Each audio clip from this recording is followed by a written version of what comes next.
गतकाली मानवर SDJM Brahmapur आमर STF PS case number 23/10/23 गोटे case शुणी कर अभियुक्त मानू 3 वर्ष सश्रम कारादंड और 32,000 टंका अनादाय फाइन कर गोटे फेसबुक ग्रुप करी एथे प्राय मेंबर थिले पाखापाखि 147,000 थे।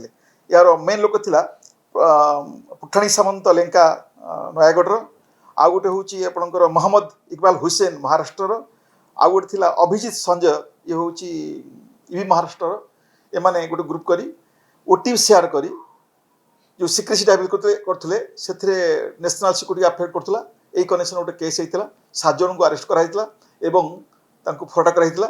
ए केस तदन पर गोटे 23 यार शुणी आरंभ होता। गतकाली यार जजमेंट रे ऑनरेबल एसडीजेएम भुवनेश्वर समस्त को 3 वर्ष लगे सश्रम कारादंड आउ अनादाय 32,000 टंका पर हेड तांको दंड देचनी एमाने भीतर अच्छा। ए केस आम वाचफुल अच्छु ए घटना पर वाचफुल अच्छु। ए केस विभिन्न दिग को एंगल को नहीं तदंत करूँ तदंत समाप्त धरा से घटना पर आम ऑल ओवर स्टेट को आस रखीचु। ए विभिन्न समय सारा राज्य में फेक केस हो एसटीएफ या केस करी तदंत करी दंड विधान कराई।